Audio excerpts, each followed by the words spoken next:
It'll probably be on our website by the time you get home, and we'll all be the better for it. Will you please join me in a prayer for illumination?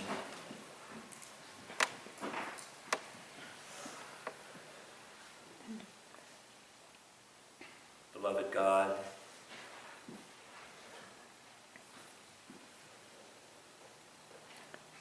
who created us and all that is seen and unseen, we give thanks. We give thanks for this beautiful day, surrounded by your divine creation. We give thanks today, God, for music that reaches us and touches us in ways nothing else can. We give thanks for coming together, for old friends and people we've never met. We give thanks that we are here after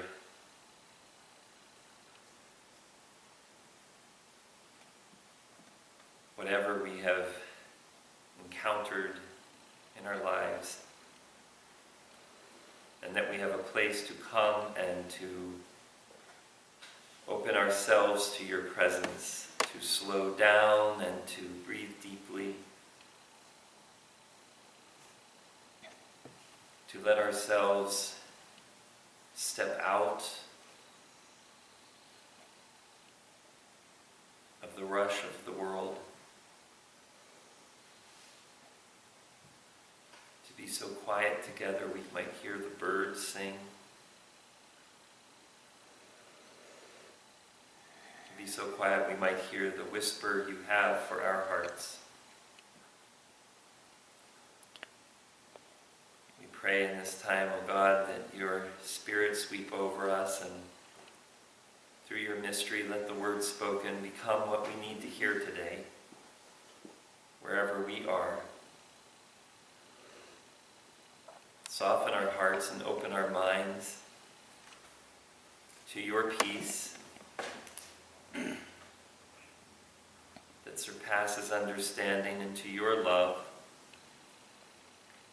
which surpasses all borders and boundaries.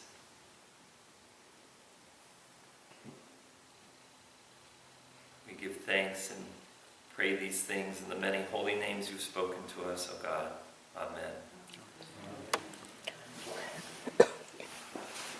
So there's a calm in my house in the mornings, and in many houses now. For many school children, summer vacation began this week. And I don't know if I remember anything more exciting when I was a kid, more joyful, more downright jubilant than the start of summer vacation. Well, maybe Christmas morning. But between those two, that's it. Those were the two defining moments of the year. The mountaintop. They were the highlights of my childhood. I have such great respect for teachers. But I have to admit, on that last day, we chanted a little rhyme that was not very kind.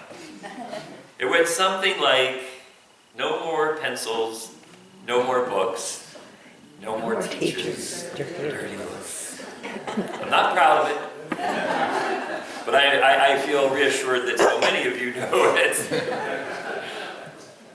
Now, of course, when compared to the lives of so many children around the world, for most of my friends, our time was not very hard, but we felt like it was. We felt burdened by compulsory education, and only children from wealthy nations could imagine such a complaint. When that school bell rang on the last day, we just felt free. It was freedom's bell ringing, liberated, the excitement. It was like a new lease on life. Now, no one in my neighborhood went to camp. Our camp was a small radius emanating from the middle of our little street in Shadyside, Pittsburgh, that didn't really extend much beyond 2 or 3 blocks. And the whole universe was right there. Everything we needed for every adventure we took was contained in that vast and tiny subsection of our neighborhood. And whatever we didn't have, whatever we couldn't find, we made up. To the outside observer, it was a bunch of kids running around. And to us, the world was unfolding like one of those magical desert cacti that produce a beautiful blooming flower only once every so many years. It would take a while before we felt bored. It always did eventually happen. I have nothing to do. But it took a while. We're lucky because we had this big socially sanctioned rest period. We had the luxury of so much time that we could feel bored. And while we ran around and played, we were resting from our daily obligations of work and from the routine matters that we're required to think about. Rest is so important. And lots of medical and scientific research have held this up that has confirmed the essentialness of rest for our well-being. And we don't really know why our brain needs to sleep, but we know it needs to in order to maintain healthy functioning. God clearly understands this. When you think about it, there are a lot of commandments or instructions on what to do, and of course what not to do. And in the midst of all of that, the commandment to rest is one of the big 10. We take rest periods for granted. Most of us have lived in an era in the U.S. when the typical work week is 5 days long, 40 hours a week. But of course, in the ancient world, there were no weekends, there were no vacations, there were no once-a-month office parties celebrating everyone's birthday for that month. And while the elite ruling class probably had leisure time, for the masses it was a lifetime of unending work, often just literally to survive. Enter the Hebrew God of Abraham, Isaac, and Jacob, who made rest part of the covenant between the human and the divine. Rest became a moral imperative. And not just for the elite. In a social structure and even religious law where inequalities abounded, rest, said God, was universal. On this one day, equality swept the land. The seventh day is a Sabbath to the Lord your God. You shall not do any work, you, your son or daughter, your male or female slave, your livestock, or the alien resident in your towns. Because of its weight as an imperative from God, the Jews were willing to fight for this, even when occupied by foreign powers with different gods. And many of the people who conquered the Jews throughout history found it made for more stable governance to allow this day of rest than to try to fight it. In our lifetime, in our country, far from fighting for a day of rest, we fought for restlessness. Though I will be the first to argue for the separation of church and state, I miss the quiet that comes from a day when most activities cease. Of course, because Christianity has been the dominant social force in this country, Sunday was the quiet day for many generations. Stores were closed. People had nowhere to go but church and then to home or to visit with neighbors. Some families even limited the kind of play that the kids could do. This was all routine. But rightfully so, people began to balk at the government enforcing a religious code, especially since the very founding of the nation. We have welcomed many different religious beliefs and practices. And much like my friends and I felt oppressed by compulsory education, people felt oppressed by compulsory rest. Of course, now, if we're lucky, we may embrace rest in our lives. We may even structure it into our week. That is a really enlightened way to go. But there's such a difference when we rest together. When I was in Israel this past fall, I spent a couple of Saturdays in Jerusalem. And Jerusalem is a more religious city than the other major cities in Israel. So you wouldn't find this everywhere you go in Israel. But in Jerusalem, Saturday, of course, is the Sabbath. And everything stops. Now, many secular people in the city, I imagine, object to this forced closing of stores and restaurants and reduced mass transit. And if I lived there, I too might argue for the freedom to buy on any day I choose. But walking around Jerusalem on the Sabbath was really magical. For starters, it was so quiet. Wherever I strolled, the sound of a single car was noticeable. It gave me a whole new feeling. It was like a new relationship to the urban world. To be in a cosmopolitan space, most often bustling, and to be in that space quietly. You look around you in a different way. You move in a different way. You feel different.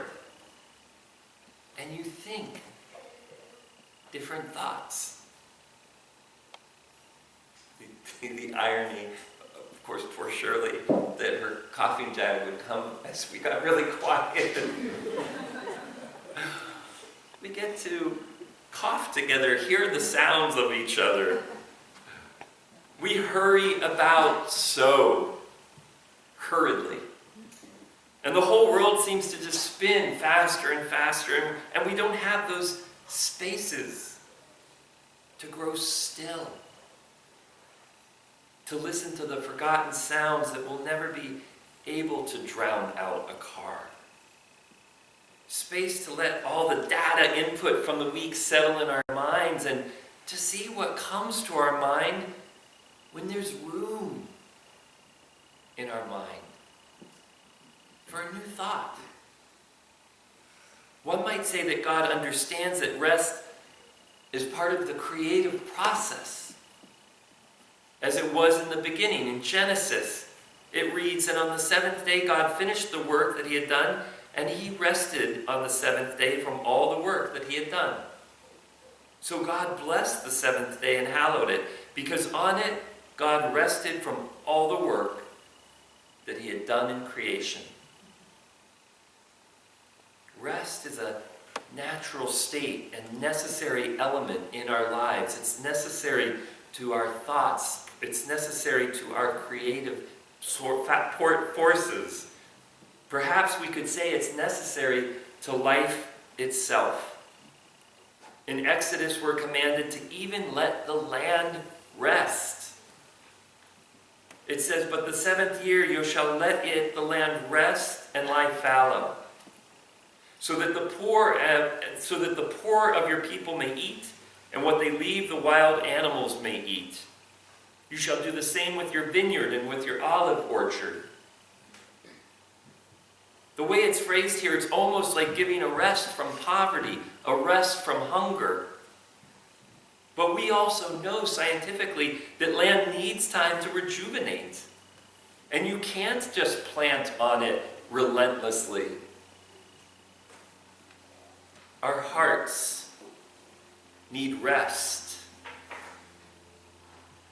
Rest from the struggles of just whatever we face every day. Rest from navigating through unjust societies. Rest from the heartaches that invariably come when we let ourselves get close to people and love them. There was a poem that I saw this week that made me think about this rest from heartache. It goes like this. It is a fearful thing to love what death can touch. A fearful thing to love, hope, dream. To be, and oh, to lose. A thing for fools this, and a holy thing to love. For your life has lived in me, your laugh once lifted me, your word was gift to me. To remember this brings a painful joy. 'Tis a human thing, love. A holy thing to love, what death has touched. In the Gospel of Matthew, Jesus says to us, "Come to me, all you that are weary and are carrying heavy burdens, and I will give you rest. Take my yoke upon me and learn from me, for I am gentle and humble in heart, and you will find rest for your souls. For my yoke is easy, and my burden is light." As our level of distraction and digital dominance reaches a fever pitch, more people are talking about taking sabbaticals from our technology. If you haven't heard of the movement National Day of Unplugging, you should Google it. Kind of an oxymoron there. But everything in moderation. But it's been gaining steam, and there's one group that's offered up a Sabbath manifesto, and it has 10 principles. And the first one is avoid technology. Connect with loved ones. Nurture your health. Get outside. Avoid commerce. Light candles. Drink wine. Eat bread. Find silence. Give back. Now, the worst thing we could do is feel like we have a to-do list for our day of rest. So I like to think of it more as a collection of ideas while resting. Religious leaders will encourage us, of course, to use this time to think about God. Okay, some may insist upon it. But the biblical imperative is unambiguous. 6 days you shall labor and do all your work. But the seventh day is a Sabbath to the Lord your God. You shall not do any work. Some might say that by taking time to think about God, we'll naturally come to this restful place. And some may say that by resting, we'll come to that place of where we encounter God. But it is not the place of the church or the state or anyone else to lay claim to your heart or your soul or your mind on that Sabbath day. It is clearly a commandment from God to rest.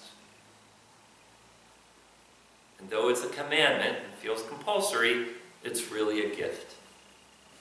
A tonic, an antidote, a treasure, a balm.